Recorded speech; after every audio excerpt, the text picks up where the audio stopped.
सभी को नमस्कार। मंच में उपस्थित भास्कर से लेकर के जितने भी हैं सबको तहे दिल से शुक्रिया कि आज कम से कम अंडमान को एक आवाज़ मिला जॉइंट एक्शन फोरम।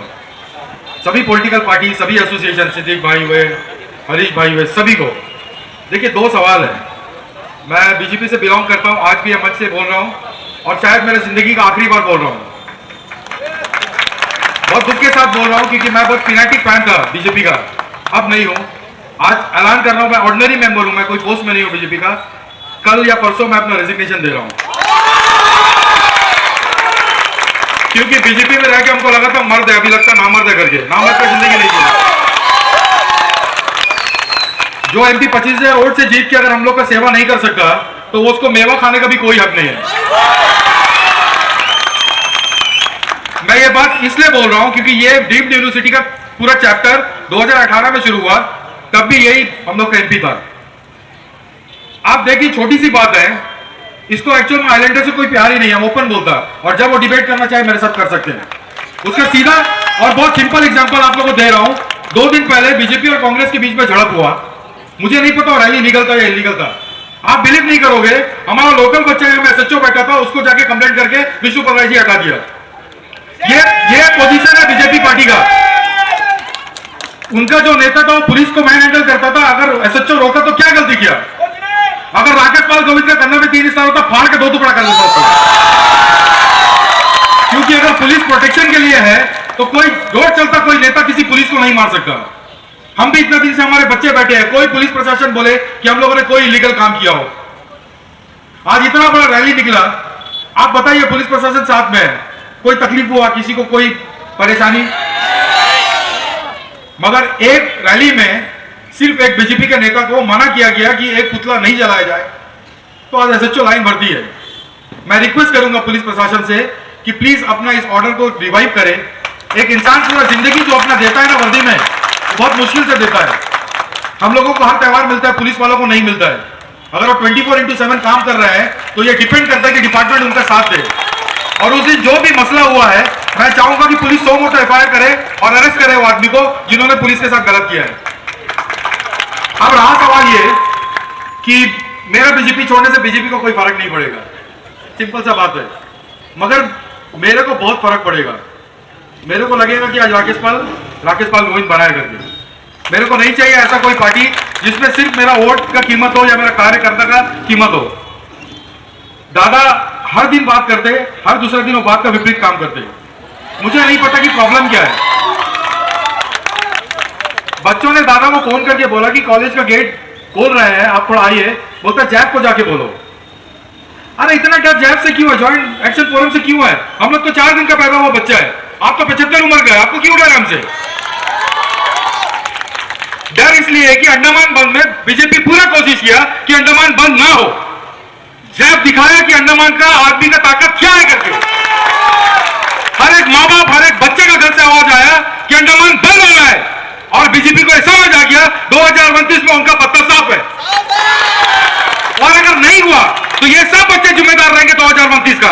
इनको सोचना होगा वोट डालने का पहले कि इनको बीजेपी चाहिए या इनको और कोई अन्य पार्टी चाहिए। मैं किसी पार्टी का नाम नहीं ले रहा हूं।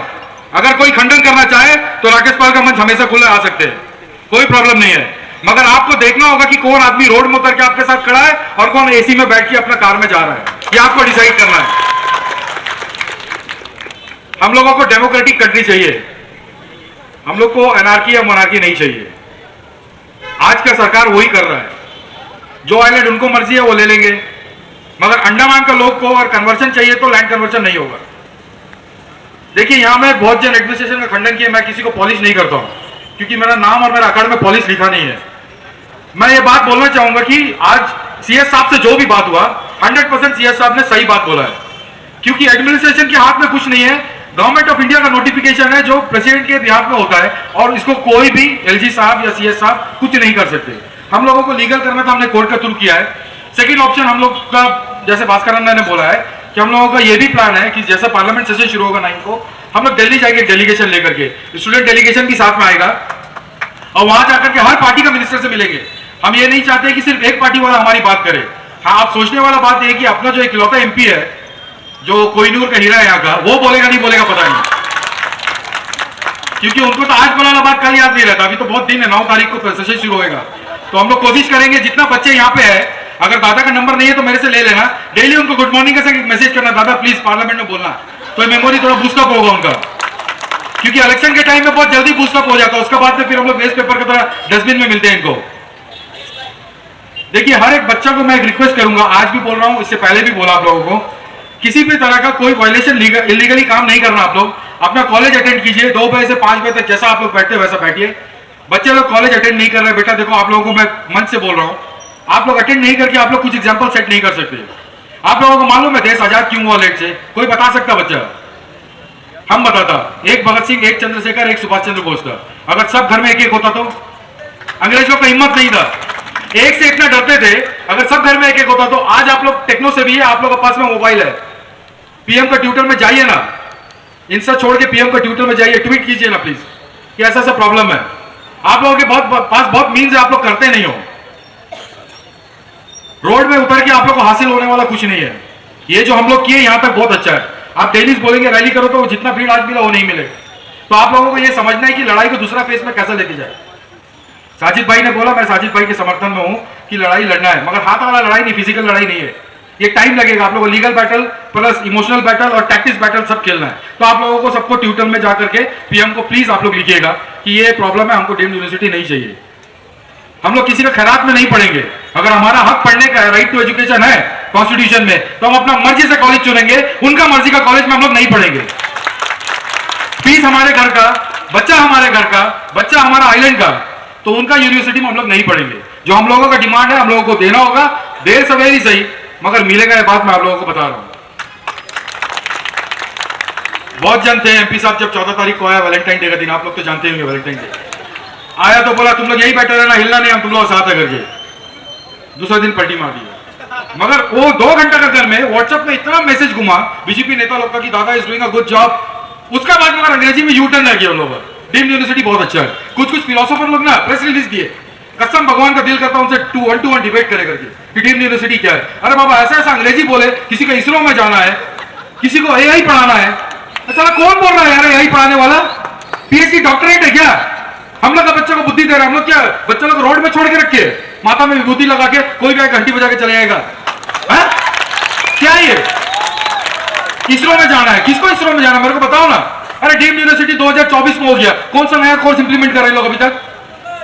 सीएस साहब का खुद लिखा हुआ लेटर है जो हम लोग आज रिट पिटीशन में एनक्लोज किया कि रिट लोग अपना डीम्ड यूनिवर्सिटी अभी इमीडिएटली इंप्लीमेंट नहीं कर सकता, बहुत इंफ्रास्ट्रक्चर की जरूरत है। अरे जो बच्चा पैदा नहीं हुआ नामकरण क्यों कर रहा है भाई? क्यों बच्चों को जबरदस्ती थोप रहे हैं कि आप लोग करो करके? मेरे को मालूम है कल भी एक प्रेस कॉन्फ्रेंस होगा, आप लोग खूब स्क्रॉल करके देखना उसको। इनको कोई तरह का कोई शर्म लिहाज बचा नहीं है कि अंडमान का आदमी लोग को बच्चों को क्या चाहिए क्या जरूरत है करके। तहे दिल से हर एक बच्चा, मेरे सभी बहनों को, माताओं को दिल से, तहे दिल से ज्वाइंट एक्शन फोरम की तरफ से बहुत बहुत आप लोग को आभार प्रकट करते हैं कि आप लोगों ने हम लोगों का साथ दिया और बहुत लीगली आप लोगों ने ये चीज को फॉलो किया। पुलिस प्रशासन का तहे दिल से शुक्रिया। SP madam, DSP sir, DG sir, IG sir, CS साहब का तहे दिल से शुक्रिया, एसडीएम साहब का तहे दिल से शुक्रिया। मैं फिर भी एसपी मैडम से रिक्वेस्ट करूंगा कि एसएचओ अबड़ीन को जो आप लोगों ने लाइन अटैच किया है, प्लीज मैडम रिव्यू कीजिए। ये बहुत गलत सिग्नल जा रहा है सोसाइटी में कि कोई भी नेता कल पुलिस वाले का कॉलर पकड़ सकता है, ये सिग्नल जा रहा है। प्लीज इसको होने मत दीजिए। मैं एडवोकेट के साथ लोकल बॉन्ड एसोसिएशन का प्रेसिडेंट हूं, वो बच्चा हमारा लोकल बॉन्ड से बिलोंग करता है, हमारा आइलैंड का बच्चा है जिसके माँ बाप दादाओं ने खून बहाया इस आइलैंड के लिए। तो प्लीज थोड़ा किसी भी कुर्बानी को जाया मत जाने दीजिएगा। थैंक यू सो मच, जय हिंद। बहुत बहुत धन्यवाद। मैं चाहूंगा जोरदार तालियां राकेश भैया के लिए। इसके बाद मैं अपने अगले वक्ता को बुलाता हूं जो एमसो प्रेसिडेंट हमारे अब्दुल गफूर भाई को, जोरदार तालियां उनके लिए।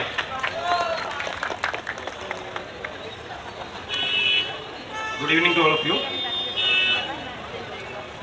अभी हमने यहाँ पे डीम्ड यूनिवर्सिटी के बारे में सुना।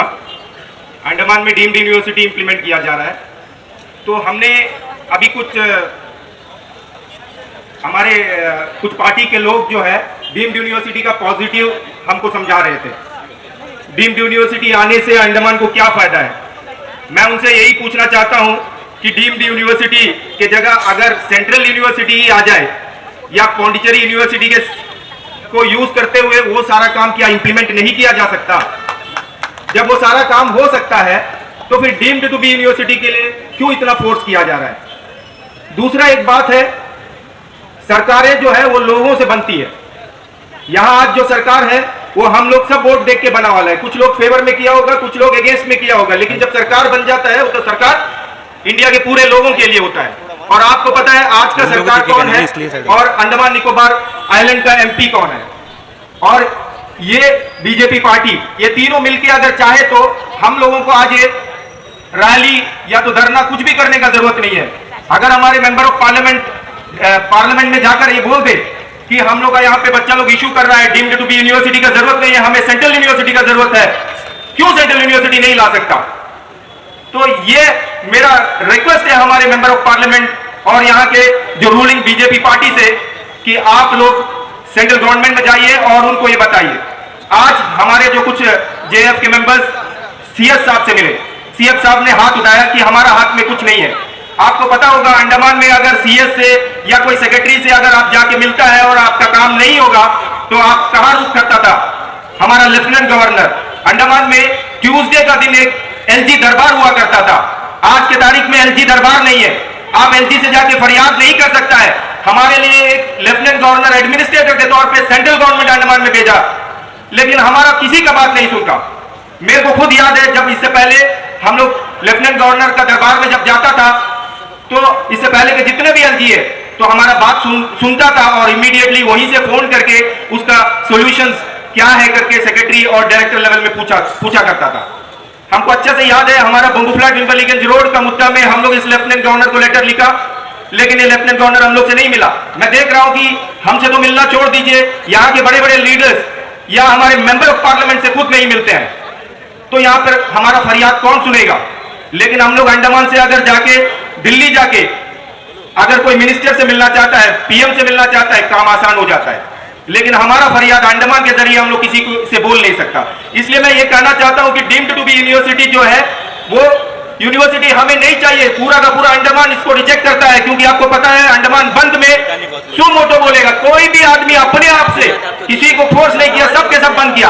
आज भी ये रैली को बंद करने का कोशिश किया, लेकिन आप देखा होगा जो हुजूम आया था तो वो एक मैसेज है जो रनिंग गवर्नमेंट को कि हमें डीम्ड यूनिवर्सिटी नहीं चाहिए और हमें सेंट्रल यूनिवर्सिटी चाहिए। तो आपसे रिक्वेस्ट है कि आप सेंट्रल यूनिवर्सिटी इमीडिएटली इंप्लीमेंट करें, डीम्ड यूनिवर्सिटी को हटा दीजिए। Thank you very much. बहुत बहुत धन्यवाद गफूर भाई। इसके बाद मैं हमारे कन्वेयर श्री रंगलाल हजर जी को मंच में आमंत्रित करता हूं कि वो आज हमारे बच्चों को संबोधित करें।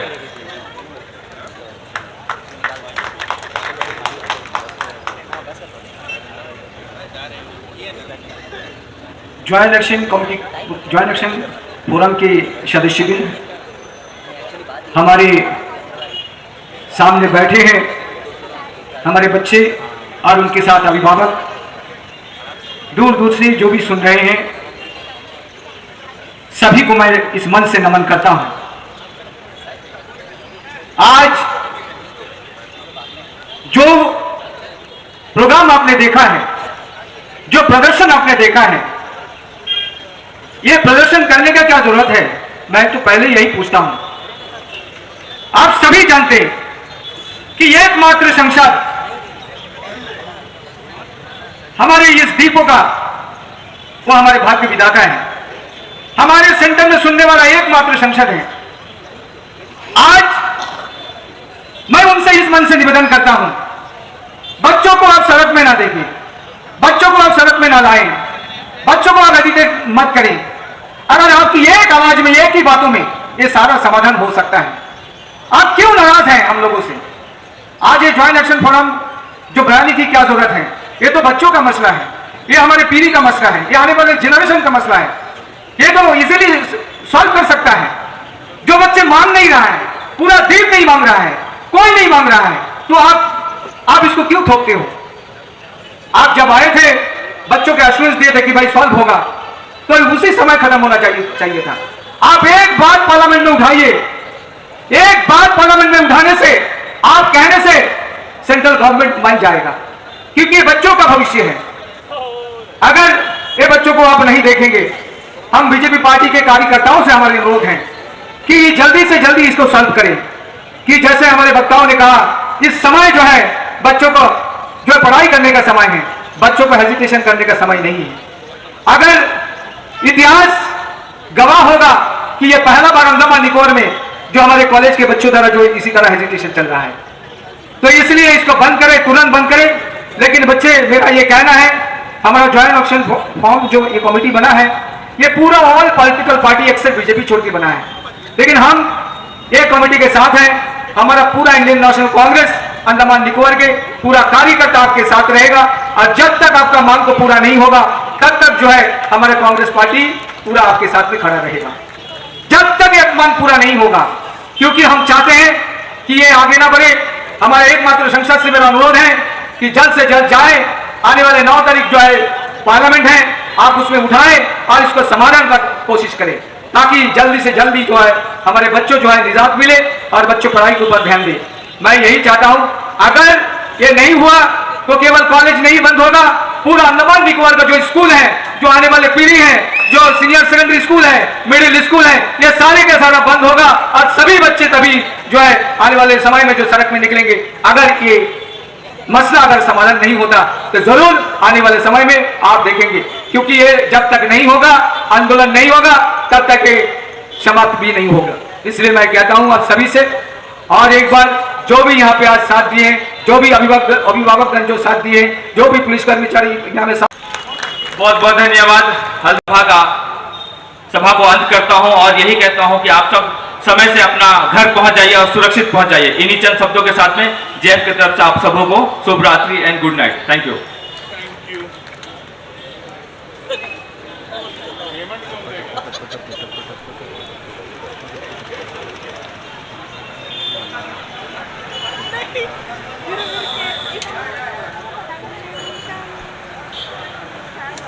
Yes.